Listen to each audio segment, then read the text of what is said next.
Now, into the ticket office of Disneyland. Oh boy, let's do this. Don't think the CIA is going to be trying to hack your second-gen iPod. I didn't think so. There might have been a lot of illegal music on there. I wouldn't doubt it. But, I mean...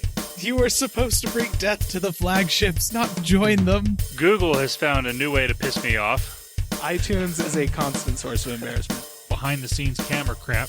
May I present to you the cat? I am the dog. I can't do it anymore without laughing. I was going to do the whole thing. Welcome, listener, to the Calling All Platforms podcast. I am your host tonight, Caleb, and I'm here with Landon. Hello. And Wes is not with us. Unfortunately, Wes had birthday stuff. He's celebrating one of his children's birthday. I think he needs to get his priorities straightened out, man. Yeah, how dare he be a good dad? Come on. Podcast. Tech. Gaming. Wes, come on. Especially Anyways. during the time when there's not a lot of news. Come on, man.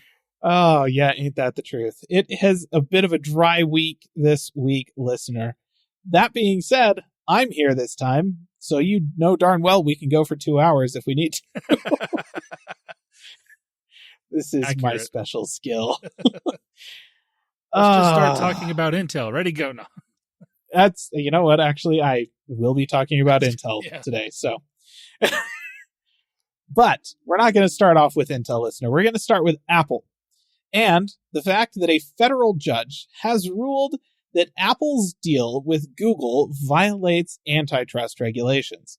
So, what specific deal with Google could they possibly be talking about? Why, it's the only deal with Google that Apple has that I'm aware of. It's the default search engine in Safari, which is a thing that Google has been paying Apple like $20 billion $20 a year for, at least for the past while. At least in 2022, that's what it was. Yes. It might be more now. It might be more now. Yep. So that's the thing. If you have any Apple devices, listener, and you use Safari for anything beyond just downloading Chrome, good job. I'm with you on that one. So Safari's default search engine, if you go into the bar at the top and type in a search, whatever, it's going to default you to Google. That's how it is on all their devices. You can go and change the default, but fresh out of the box, any iOS or Mac device is going to use Google for Safari. And that also, splashes over into Spotlight searches and so on and so forth. That all uses Google. This is a thing that Google has secured by giving Apple giant sums of money for years and years and years. And it is also a thing that Microsoft loves to whine about. They have been whining about it for years and years and years. Yes. Now, last time Apple was under antitrust investigation, this was brought to light. The specific numbers were brought to light. I guess we knew that Apple had deals with Google for a very long time. We didn't know that it was $20 billion a year, though. That's holy crap.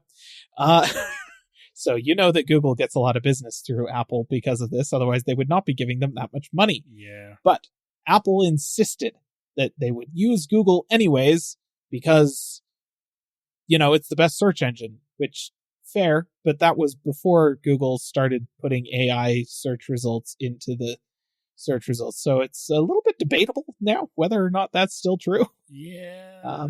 Google has been making their search engine progressively worse over the past year. So, we'll see. To be fair, if you just scroll over the AI stuff, it's still the same old Google search engine, but you just have to scroll down a little while to get there. You just have to scroll down like past the first half page of results, pretty much. And then it gives you Wikipedia, which is what you were looking for to begin with. Honestly, they should just make Wikipedia the default search engine. Yeah. I feel like that would actually be awesome. Apple, can we just talk about something you could do for the good of human society as a whole, maybe? We'll add that to the stack. Anywho, this item, this particular issue has been thrown around in various court cases over the years, but we now have a specific piece of antitrust, judicialness happening. This ended up in courts, I believe, from the FTC, not necessarily like any particular plaintiff. I think this was the FTC just getting the courts to rule on this so that they would know whether or not they could leverage regulations against Apple and fines against Apple and so forth. And yes, a judge has ruled in federal court that this violates antitrust. That because Google has giant piles of money that they can give to people to ensure that they are the default search engine on pretty much every device that is sold to people, aside from Windows devices, so I suppose there is that. Yeah. That puts them in a position of unfair advantage to make sure that all search happens on their search engine, which means they continue to make giant piles of money, which means they continue to have giant piles of money to buy off all of the people that have default search engines available to them, and so on and so forth. It's a self-perpetuating cycle. That's what a monopoly is. So that is kind of where we landed with this ruling. And to put this into a little more perspective, even though default search on Windows is obviously not Google and is Bing, Google just in July of 2024 put out some numbers, because that's when, these stock, or what do they call? I can't even think of what they're called. These calls, shareholder call, whatever. Oh yeah. Whatever those things. Calls. Yeah. They had their most recent shareholder call this in July, as did everyone else, but they boasted about having 91.02% of search engine market share. And that's ridiculous because, yes, Google is default on Safari on Apple devices, but Windows devices, like Windows has a much higher market share when it comes to computer usage than Apple does. Oh, yeah. But there's still 91% of search engine usage is Google. And Bing coming in at second, 3.88%. Man. Yep. Obviously, this is a massive, massive issue here for Google. I think it's fair to say that under the classic definition of a monopoly, Google has a monopolistic hold over internet search. Yes. I don't think anybody's really going to argue with that. There were people that were trying to argue that Google paying Apple to be the default search engine on Mac and iOS wasn't a part of that monopolistic behavior. A federal judge disagrees. And as a person who uses DuckDuckGo as my default search engine, I'm kind of inclined to agree with him. I think that Google is in a position of being able to throw around that kind of money because they hold a monopoly. And the whole point of antitrust and the FTC is to get rid of those, break the monopolies down. So I do think that Google probably had this coming, and I would not be surprised to see something happen with this over the next couple of years after this particular item goes all the way to the Supreme Court, more than likely. Yeah. I suspect the fallout from this is that Apple is no longer going to be paid by anybody to have a default search engine for Safari, and that the first time you set up a new iOS or Mac device, it is, if you set it up brand new, right, you're not transferring over from another device, because if you transfer over, it's just going to keep all of your stuff the way that it was configured before. It's what it does on my iPhones. I set DuckDuckGo as my default search engine literally like a decade ago, and it just follows me, which is nice. But they'll probably have it set up that if you set up a new device, the first time you open Safari and you do a search in that bar at the top, it's probably going to pop up a thing that says, hey, which of this list of search engines would you like to use for this? You'll tap on one, it'll set that as the system default, and that's what it'll be going forward. In the near term, 90% of people, 99.9% of people, are just going to tap on Google because that's what they're familiar with, and they'll go from there. But, that is outside of the Apple court trying to break the fact that everybody is just familiar with Google. And that's the thing, is that even if Safari was defaulted to Bing, Bing would probably still only have like maybe a 15-20% market share. Yeah. Because most of the devices that people are using are Android. And if they're not Android, they're Windows, and that person has downloaded Chrome, and Chrome obviously is going to default to Google. Yeah. So, like, yes, iOS does have a pretty sizable market share. If you got all those iOS users searching on Bing, it would make a dent, but it would, Google would still have like 80+% of the market absolutely locked down. So it's one part of a much larger picture.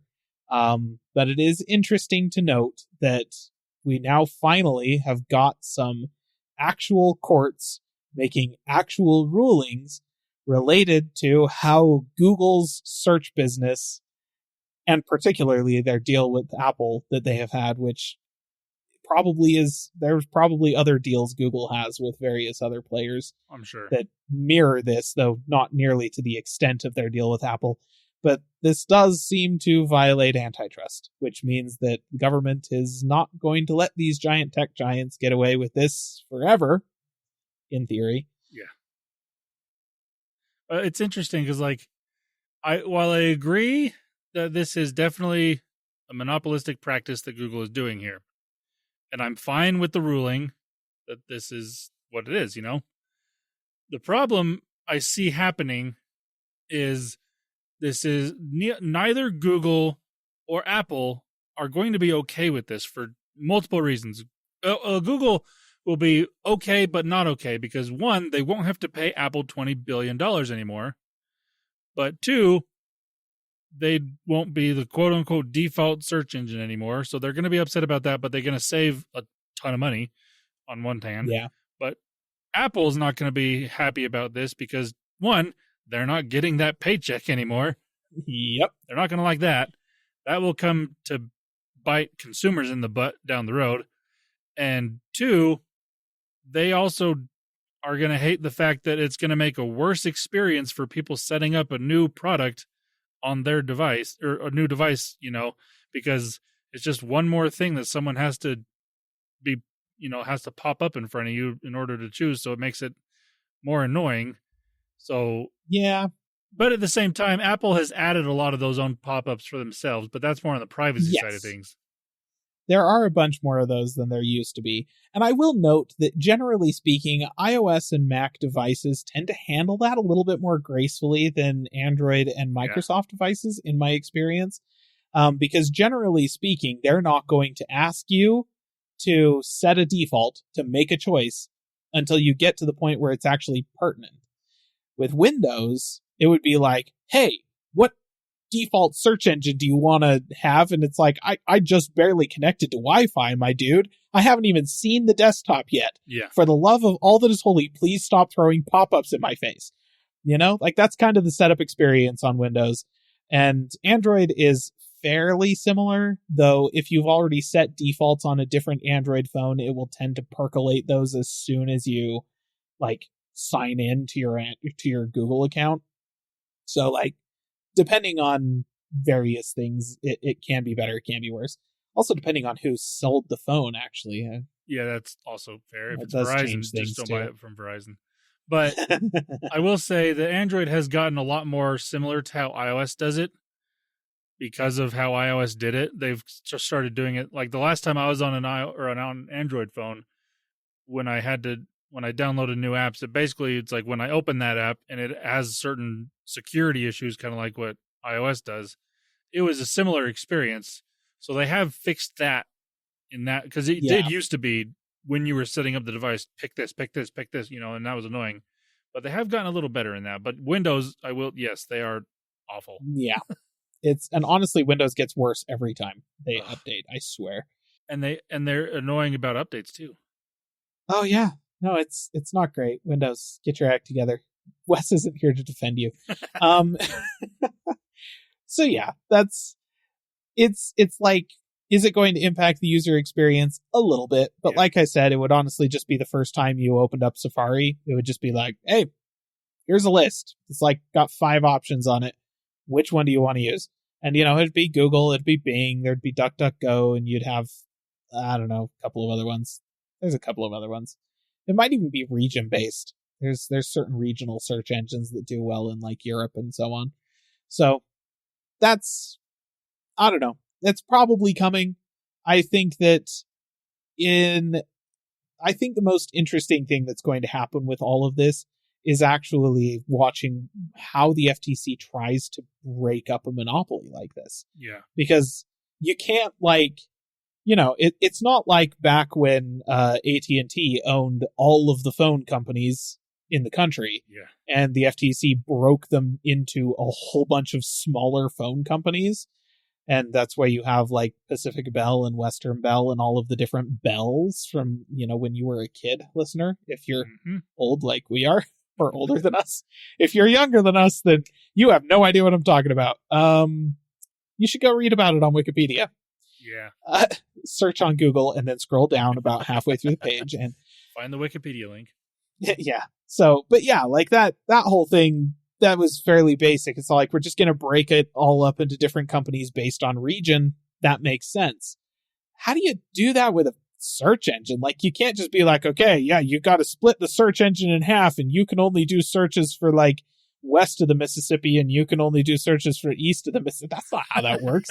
And, like, who do you dictate, like, hey, you get the algorithm for all of the searches and you get, like, the Google brand, but you got to write a new algorithm from scratch? Yeah. Like, how do you break up these assets? It doesn't make any sense. I mean, the closest thing we have to compare to is when they did something similar with Microsoft and Internet Explorer back in the day. And that's true. The only reason the Internet Explorer didn't, like, why people stopped choosing it is because Microsoft made it just so bad.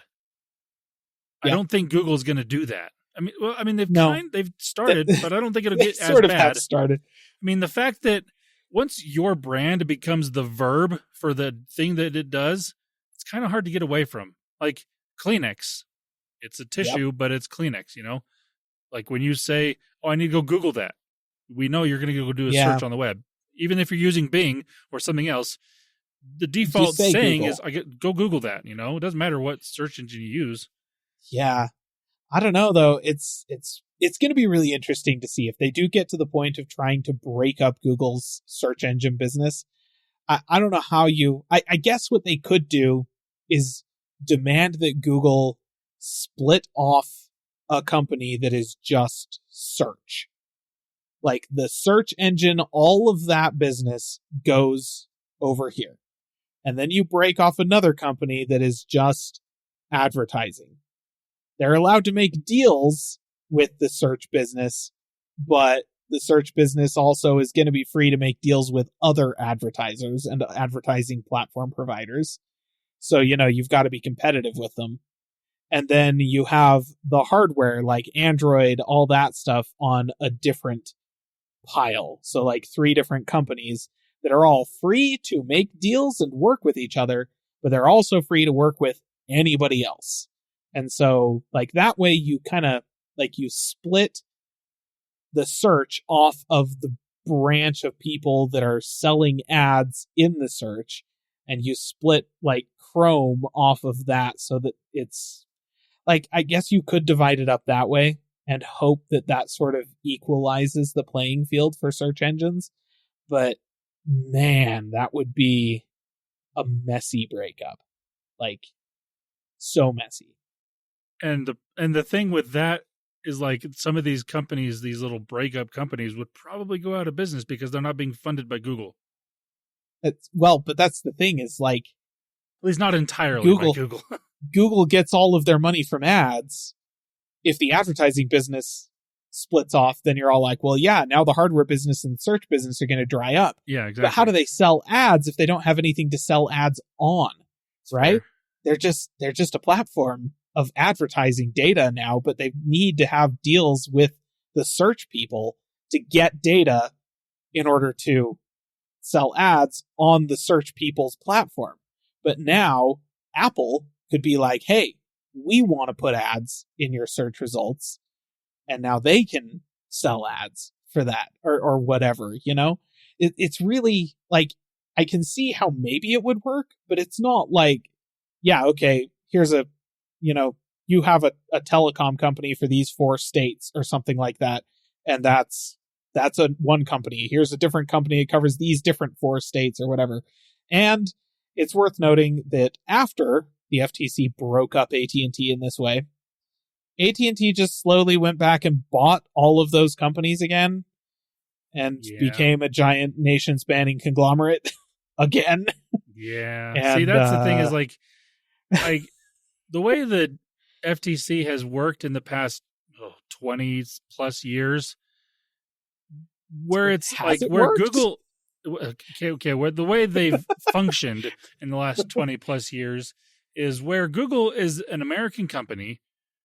They want to act like they're doing something about this, and then they will just not end up doing anything about it because they don't want to kill off a giant American company such as Google. Yeah. It's the same thing with Apple. It's like they could probably find something Apple's doing in a I'm sure. Monopolistic. Wow, that's hard to say fast. But they could easily find something with both Apple, Google, Microsoft, all these companies, but they're tech giants in the U.S. They don't want to lose millions of jobs, or that would be not good. Well, it's the jobs, it's the bragging rights, it's the clout, it's the access to data for people across the world that the U.S. government gets through Google, I'm sure, and stuff like that. Yeah, you're absolutely right. Like, the FTC's job is to prevent monopolies like this from happening, but I feel like they're not super motivated to do that. And that can be pretty dang frustrating as a consumer at times. But that's okay, because the simple fact of the matter is, listener, that DuckDuckGo gives me Wikipedia just as fast as Google does. In fact, now I don't have to scroll past the first 20 results to get to the Wikipedia article anymore. Or I guess you never had to do that on DuckDuckGo, but now you do have to do that on Google. So there you go. That's the takeaway here is switch to DuckDuckGo. I don't know what I'm saying at this point anymore. Anyways, that's proof, listener, that when I'm around, we can go. We can talk. Okay. Let's move on to some Google news. Landon, tell us about Google making an iOS ad. Yeah, so listener, you may have seen ads in the past couple years about Google basically not throwing Apple under the bus, but throwing a lot of shade towards Apple about the fact that iMessage didn't have RCS in the iPhone and all that stuff, Yeah. And they've been trying to make Apple do this, and it almost seems like Google thinks that they're responsible for the iPhone getting RCS in iOS 18, when in reality, it's more of the EU is going to force them to do it in the future anyways. So they just got ahead of that game instead of, waiting. Which, I mean, good for Apple for doing it before some government made them do it. I will give them a hand on that one. They should have done it 5 years ago, but at least they did it eventually on their own accord. But Google has made an ad. If you go to the Android YouTube page, you can find this, and it's basically showing all the new features that are going to be coming to iMessage because of RCS, which I will agree is a good thing. Like I said, I am fine with it, and I on iOS 18 that I'm using, it does work, and it works as advertised. It's great. It's just funny that Google made this ad basically praising iMessage in a way. Yep. And then at the end, it's like, if you want to learn more, go to android.com/RCS. I'm like, okay, nobody's going to do that. Yeah, that's not going to work out for you. Oh, that's funny. Yeah, it's just like, okay, Google, you need to calm down a little bit. You didn't make this happen as much as you think you did. Oh, no. But, okay, whatever. Have your 10 seconds of happiness and go home. There's a certain amount of irony in the fact that Google Voice still doesn't support RCS. I mean, does Google Voice support anything? I mean, it supports MMS, like text messages. That's it. Yeah. And then basic VoIP calls. Google Voice is one of those things that every time I remember it exists, I'm kind of surprised that it still exists. Yeah. Of all the things Google has killed off over the years, really? Google Voice is still around? Okay. I mean, they can't really kill off a messaging app. They just make a new one. That's true. That's true. Yeah, just add another. Oh my gosh, that is their MO. Wow. Oh. Yeah. Okay. Well, good. Google, I'm glad that you're happy about iOS having RCS. You should add that to Google Voice. It sends text encrypted text messages and has all of the same problems, many more problems, in fact, than texting between iOS and Android used to have. So you should fix that too, since you do have direct control over this. just saying. Anyways, let's move on. The Pixel 9. We have unfortunate rumors about the Pixel 9. Oh, yes. So, listener, again, this is not a normal thing for me with talking rumors about phones, especially when it's only 2 weeks out from being announced. But I have to think that because Google pushed the announcement of these phones 2 months ahead of what they normally have done in the past is what's causing this thing to happen. So the rumor is that these Pixel 9 phones will launch with Android 14, not the latest version of Android 15 that will be coming out literally right after the launch of these phones, probably. Huh. And that is just, it seems really dumb. I mean, Android, the past few years, I want to say has launched the latest version in August. And that's why, to me, it did actually make some sense to launch the new phones then, because then you're on the same cadence as what Apple does, where they get a new phone, they get a new version of iOS. It makes sense. Yeah. But I guess based on some rumors that these phones, that's not going to be the case, because they're on the final beta of Android 15, I believe. So, why Google? That's weird. I mean, especially since as soon as Android 15 launches, it's hey, it's available on your Pixel phones. Okay, why didn't you just ship it a couple of weeks earlier? Seriously.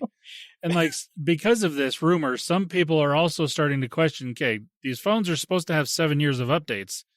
Is that 7 OS updates? Does that include going from 14 to 15? Or is it going to actually get 8 OS updates to make it actually 7 years? Oh. Or, what's going to happen there? And that's a legitimate question because it's Google and we really never know what is going on. You know what? I will bet that this is just that. I will bet that the engineers at Google and probably most of the management at Google is fully committed to 7 actual pants calendar years of updates. Yeah. Right? That's their goal. That's what they want to do. That's what they want to give the people. But this is some middle manager somewhere threw this idea out there. What if we just release the phones a couple of weeks before the latest version of Android, just in case we get to 7 years from now and it's just too much of a pain in the butt to get that version of Android to run on phones we're releasing this year, then we can just kind of be oh, no, you misunderstood us. We meant 7 OS updates, and the one that came out 2 weeks after the phone launched counted. And so that last year was actually the 7th, and we're good. Okay, we did it. We promised. I wouldn't be surprised if that's genuinely what has happened here. Is if they're we're just going to kind of cover our butts for 7 years in the future. Yeah. There is some precedent to that, though, because I don't remember exactly which phone it was, but there was a phone that came out only a couple months before an Android launch. It was probably one of the A phones, I think is what it was. And it was promised a certain amount of years worth of updates, and it didn't get, it hit that year to the date, and then 2 months later, a new version of Android came out. It didn't get that version of Android. Now, there may have been some hardware issues, but It's just that, I mean, there is that precedent set by Google that could happen. It's like, well, we launched this, and then yes, it was only 2 weeks, but it was. I mean, we gave you 7 years of updates. You should be happy. No, Google, yeah, that's not how this works. Oh yeah. I mean, to be fair, 7 years is pretty good. Like, yes, I'm not going to complain solid. about that. And I mean, if somebody is using one of these, if one person has had that phone for 7 years, good job. Update it finally, please. Yes. Get a new phone. Now is the time. Yeah. I don't know. It would be funny to me if that's what's going on here. I'm not necessarily upset or like annoyed with Google about it. It would be better if they didn't. And like I said, I suspect that the vast majority of the engineers, their intent is like, hey, no, we're going to push it as far as it can go. Which is a great, refreshing change in attitude for how Android is handled, because that's how iOS has been handled for years. Yeah. And I think that 7 years ties the longest update period that Apple has ever had. I think it ties it. It might beat it by a year. I'm not sure. It's close. So, they're definitely playing in that, in that kind of realm. And that's great. And that's an awesome attitude to have. And I'm happy that they have that attitude and whatnot. But that's corporation's going to corporate. And this could very well be what that is. Yeah. It's funny. It's sad, but funny. It's funny in a late stage capitalism kind of way. Yep. All right. Anything else to say about that? No, I just really hope it doesn't actually happen that way. That is fair. That's valid. All right.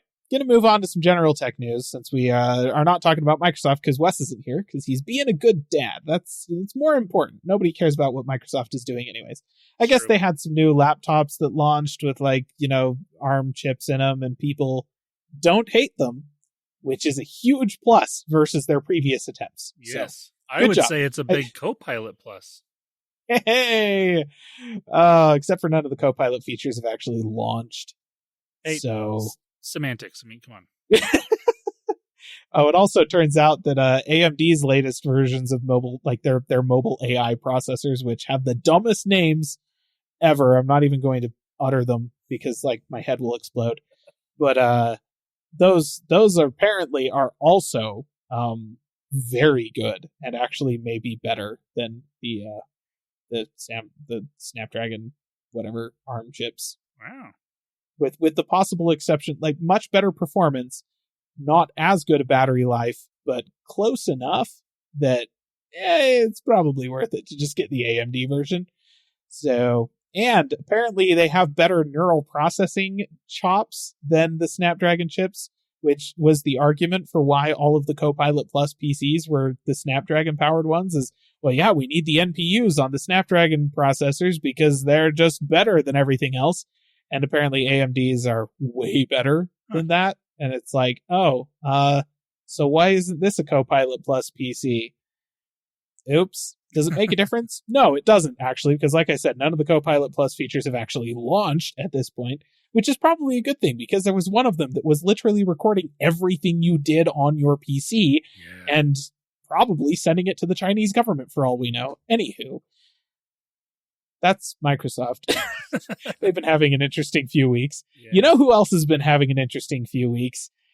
Intel. And when I say few weeks, I mean actually more like a month. I'm not really going to editorialize any of this, listener. I'm just going to tell you a little bit about what's been happening because Intel has just been having the worst time. So, a few weeks ago, about a month and a half ago, actually, two of the tech journalism world's most respected figures, Wendell from Level 1 Techs and Steve from Gamers Nexus, got together at, I think it was Computex, was it? So I guess that would put this into June. Maybe it was after Computex. I can't remember. But they got together, made a video together, talking about some of the research they'd been doing into the failure rates of 13th and 14th gen high-end Intel processors. So these are the most recent 2 versions of Intel processors, the highest end, most expensive top-tier ones, and how they had been failing at an abnormally high rate. Not necessarily just outright crapping out and not working at all, but developing increasing instability and stuff like that in ways that seemed like it was definitely related to their use, which would suggest that the CPUs were degrading over time, which would suggest that there's something seriously wrong with the processors themselves. Because, listener, I'm not sure if you're aware of this, but processors, they're basically just made out of glass. Okay? Right? It's just a little piece of silicon. It's just glass that has electricity that flows through it, and magic happens when the electricity flows. And that's not the kind of thing that breaks down super easily, you know? And if you can keep a processor properly cooled, it will last for decades, like literal decades of heavy use, just so long as you keep it from getting too hot and you keep it from getting too much electricity. So the fact that these Intel chips were failing would indicate that they were either getting too hot, which, not necessarily surprising, 13th, 14th gen Intel chips were keeping up with AMD by basically just throwing the laws of thermodynamics in the trash and going for broke. But also suggesting that they might be getting too much electricity. Like, is that the problem? So they were just musing on this and kind of suggesting this and calling Intel out, saying, hey, you need to address this. You need to say something about this. Intel didn't say anything for a while. A whole bunch of other people came forward after that video, including game developers who have to support players whose computers are crapping out while playing the games. And they have a whole bunch of data that they pull off of the systems for their game. And a whole lot of data that suggested that, yes, in fact, 13th and 14th generation Intel processors had way more instability than anything else, which was interesting because they weren't limiting it to just the high-end chips. It was everything. And Intel finally did say something, insisting that there was an issue with with BIOS configurations on desktop platforms that was making it so that the processors were in fact getting more voltage than they should have been getting, and that was causing the early failures, and they were trying to throw it onto the motherboard manufacturers, and the motherboard manufacturers are like, hold on, we implemented your spec exactly the way you said to implement your spec. Like, what the heck? And then they said, like, oh wait, we did find a problem in the microcode, which is the code that Intel writes that on the most basic level tells the processor how to manage its inputs and outputs. And that the microcode itself had some issues that would cause instability, but that was specifically on laptops, not their desktop platforms. And they'd already patched that, and it wouldn't be a problem going forward. And everybody was all like, well, hold on, we're not seeing the instability on the laptop chips. This is the desktop chips we're talking about here. This is the 13th, 14th, 100KF and whatnot. Like, the high-end desktop chips is what we're seeing this on. And then Intel finally did release a statement saying that they had discovered a different microcode issue for 13th and 14th gen processors that was affecting the desktop chips, that was, in fact, causing too much current to hit the chips under certain circumstances, usually in demanding tasks like playing video games or something like that. And that because of this microcode error, chips had degraded. This is a situation where it's not like, oh no, we have some weird instabilities with the code that we can fix. It was, oh no, we had some weird instabilities with the code that caused too much voltage to flow through the processor. And when you have too much voltage flowing through the processor, the glass breaks down. You had certain pathways, certain gates that were fused, that were locked, that were broken. Meaning that you were going to see random instability on the processor, and it's going to slow down quite a bit while it tries to work around it. And that is an actual pants hardware problem. Yeah. So if you have a 13th or 14th gen Intel chip, and you have noticed like increases in blue screens or crashes or whatever, odds are pretty good that you had this microcode issue and that it did get to the point where you have suffered physical damage to your processor. It can't be fixed via code.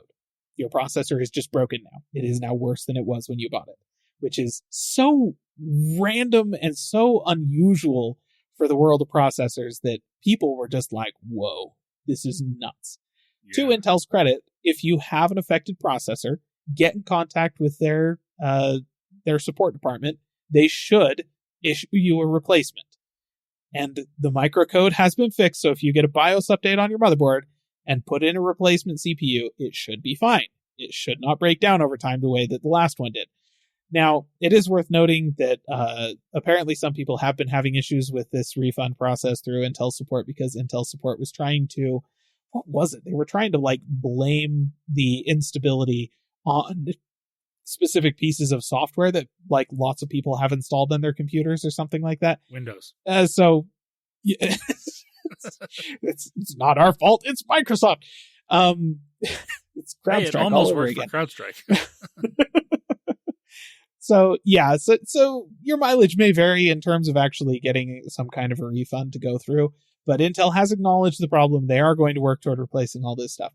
This lands all at about the same time as Intel announcing or speculation, well, not really announcing, but internally to the company, Intel having discussions about how their next, their version, 2 years from now, I think, on their roadmap, their desktop processors for that time, they're actually looking at outsourcing the fabrication of those processors to somebody like TSMC because Intel's own fabs are technologically not capable of doing what they want to do with them and stuff like that, which caused Intel's stock prices to plummet on top of everything else. And Intel is looking at potentially quite a lot of money to fix all of the broken processors that they have sold sold and then broke over the past few years.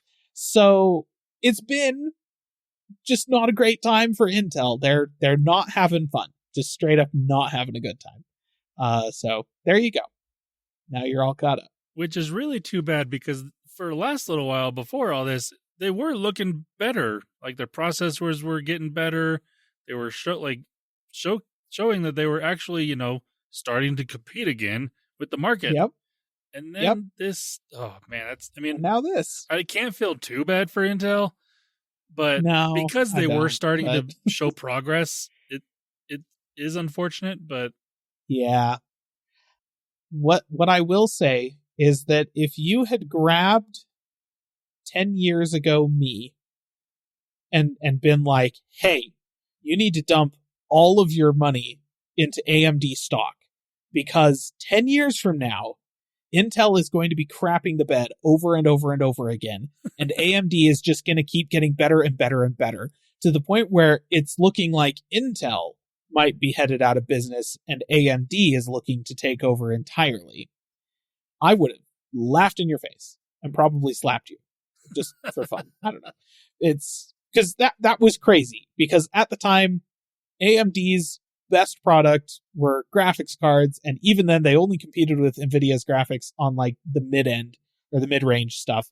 They had very little to compete at the high end, and their processors were running on an architecture that was like 15 years old, and they were hot, just straight up hot garbage. Like they were so bad. They were unstable. They were unreliable. They had virtually no support in the software world. It was AMD that had the unstable and completely unusable processors a decade ago. And now it's like, oh, wow, you want your desktop computer that you're building to be stable? Better go AMD. Can't trust Intel. Yeah. Jeez. What the heck, man? It's been a wild, wild ride up to this point.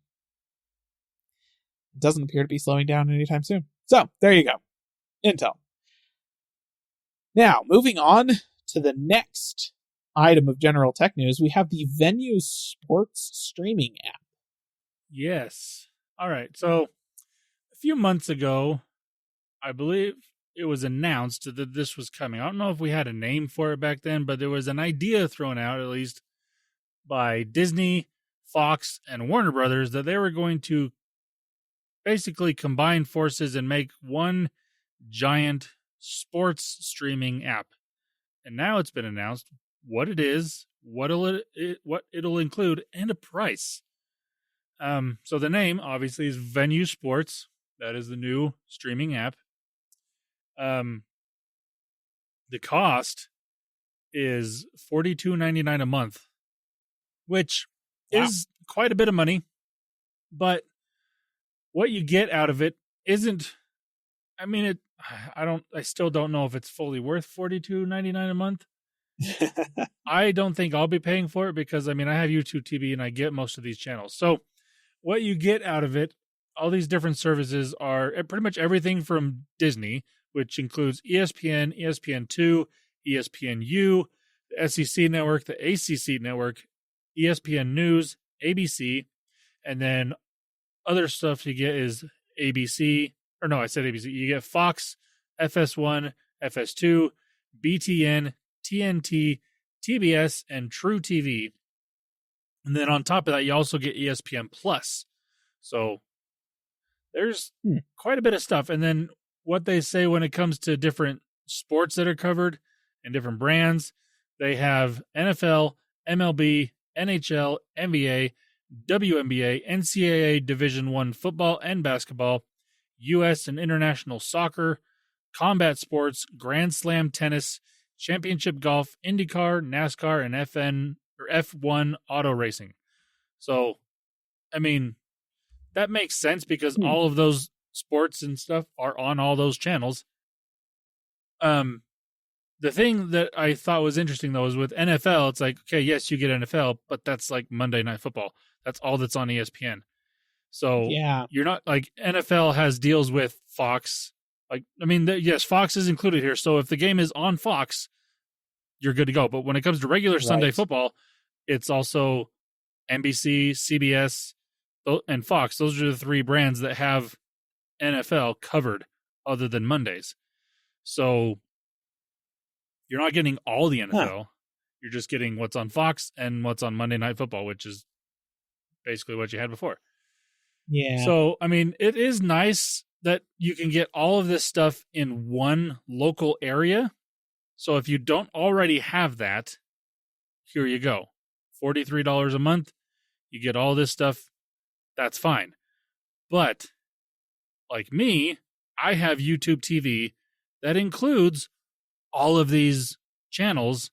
I don't have ESPN Plus included with my YouTube TV, but that's fine. I'm not really missing out on a whole lot by not having ESPN Plus. Although, if you have Disney Plus, you might already have ESPN Plus. So, there's that. They are offering package deals that if you have Disney Plus, you can add this on, or same with, they had Disney Plus, Hulu, or Max, which, Disney Plus and Hulu are already combined into one thing. So if you're paying for those separately, what are you doing? Don't. But if you have Max and nothing else, then, okay, maybe this makes a little more sense. But it's interesting. Like if you're only paying for your TV because of sports channels, maybe this makes sense because it will be a little bit cheaper. Like if you're paying for DirecTV or Dish Network or Comcast or some of those just for sports, then okay, quit that. Just get an antenna for your local stations and then watch sports this way. Or if you're only paying for YouTube TV because you want sports, I don't know why you're doing that, but if you are, there you go. But I think most people are paying for these other TV things because of other TV channels, not just sports. The benefit is there with sports. Sure. What's wild to me is that, Comcast, for instance, I hate them. Mm-hmm. But if you are paying for internet through Comcast, you could probably add a TV package that will include basically all of this for about the same price per month. Yeah. And I suspect that a lot of people, and that's going to include a heck of a lot more than just sports. So it's like they're struggling towards, the end goal, which is basically just recreating the cable packages that we were struggling to get away from, 10 years ago with all the cord cutting stuff that was happening. And except it'll be streaming over the internet now instead of over Comcast's cable network, which I guess is a tiny bit better because it takes the TV provider and separates them from the network that actually provides the content to your house. So you have more options to choose from. I guess that's better, but that's really the only difference at this point. Yeah. Oh man, good old cable can't kill really anything. Interesting. I mean, one of the reasons that we did get YouTube TV is because of all the sports channels it offered, but that wasn't the only reason we got YouTube TV. That was just an added benefit. It was cheaper than paying for, at the time I think we had DirecTV. It was cheaper to get YouTube TV and the channels that it had with more sports channels than what we were paying for on DirecTV to get the same sports channels. So that's why we have it. It's probably why a lot of people have YouTube TV. And I mean, the experience on YouTube TV is also just really, really good in general. But if you don't already have any cable subscription, you don't have YouTube TV, and you have an antenna hooked up and you're not really paying for much streaming in general, if you want more sports, then okay, maybe this is for you. But it's a very niche audience for this, I think. Now, like I said, they're just going to continue to take these options, these streaming options, and then pack them together into bigger and bigger packages that cost more and more money so that you can just pay one subscription. You'll get everything, but it's all like, but now I'm paying $80 a month and I may as well just have cable. Pretty much. Except it'll include all the Disney Plus exclusive shows and it'll include all the Max exclusive shows and you'll be able to watch everything. It's like, awesome. I only want to watch like maybe 5% of everything that's in here. Why can't I just pay for the 5%? And then we'll go through the whole cord cutting process again. Like, what? It's like the T1000. It just keeps coming back together. Okay. Well, that's great. I love it. Cable is awesome. All hail our cable overlords. They don't have a official launch date yet. They did say it's coming sometime of fall of 2024, which if they don't get this out before football season, that's kind of a bad thing. Like if they don't get it out, I understand if they don't get it out before preseason of NFL, that's fine. Nobody really cares about preseason games other than fantasy people. Which, I mean, they are nuts enough to pay for this, I guess. So, It probably is. They're the ones who would pay for it. But the other people that are really going to be wanting something like this are the college football nuts, which I am one. But I've already listened or listed why I'm not going to be getting this. So if they don't get it out before football season starts, that's kind of dead on arrival. Opportunity. At least for this year. Yeah. Well, I will say they've pretty much missed all of Drum Corps season, so I'm not even interested at this point. Because that's on television. Hey, I missed the days when it was on ESPN. They have a streaming service. Yeah, they used to stream finals, though they had like neutered versions of the shows on ESPN. They would be like, they'd cut out like the middle 3 minutes of the show or something. Yeah. It's like, what? Do people not have the attention span to watch the whole thing? Good grief. But no, that's okay. Flow Sports has that, and I actually just today signed up for my $30 a month subscription for the month of August to have Flow Sports for 1 month to watch DCI finals and then cancel it. Yes. Every year. It's my yearly routine. It's good times. All right. Let's go ahead and move on to some gaming news. Listener, I promise we are approaching the end. So this past couple of weeks in gaming news, Gran Turismo 7, they released a patch for Gran Turismo 7 that utterly destroyed the physics of the game. It was amazing. Like, it is, you want to talk about patches that break things. Sure, we had a patch that broke the internet, and Intel apparently had a software bug that was literally killing processors. But Gran Turismo 7 had a bug that was launching cars into the stratosphere. It was amazing. And if you haven't patched the game since like a couple of weeks ago, I do believe they have released a fix for this now, but you could still have this and you could definitely go mess around with it. It was screwing with the game's physics in a way that was really messing with cars that had a lot of suspension travel, right? So cars that didn't have a ton of suspension travel weren't nearly as affected by this. There were still some effects, but it was just kind of like, whoa, why are things slightly weird, as opposed to, whoa, why are all of the cars flying 30,000 feet through the air and stuff like that? Like, it's new airplane mode. Basically. Like, an F1 car doesn't have a ton of suspension travel, but like a Volkswagen bus, for instance, does, like, quite a lot. And for some reason, you know, the cars would spawn in for the race onto the track, the suspension would settle, and then any bumps would perturb the physics of the model in such a way that they just catapult into space. It was amazing. They would fly like all over the place, get like fully airborne, take off like a rocket. You can go onto YouTube and look for just Gran Turismo 7 bug and watch people that did compilations of like races where it was just like, you know, 14 Volkswagen minibuses trying to race each other. And every time they move, they're just like bouncing off in some random direction. Really funny to watch. I highly recommend it. So there you go. That's the gaming news I had for you this week, listener. It's super important and definitely couldn't have been, you know, other important gaming things that we could talk about, but no, just this. That's it. All right. So, listener, that does bring us to the end of the podcast, unless Landon has one more thing. Yes, I do. It happened. Well, this is only one more thing because I forgot to put it in the show notes earlier in the podcast, so we skipped it. That's my bad. It's not my fault. It's not written down. Yes, this was definitely my mistake. All right, so my one more thing is actually an Apple one more thing, too. Oh, goodness. iOS 18 Beta 2 has come out in the last week or so, and I just wanted to give a little bit of an update on the update. So I had mentioned previously that the new dark mode icons that were there, I didn't love all that much. Yeah. But this new update has fixed that issue, kind of. Oh. Like, you can still choose to have these dark mode icons, but you can also choose to have the light icons in dark mode. Like, they basically did what I was asking, which is, thank you, Apple. Thank you, Tim, for listening. Oh, there you go.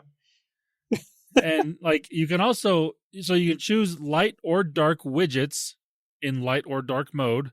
And same with the icons. You can choose light or dark, and you can do those separately too. So you can have light mode icons with dark mode widgets in dark mode or light mode, or vice, like any combination of that. Oh, interesting. Okay.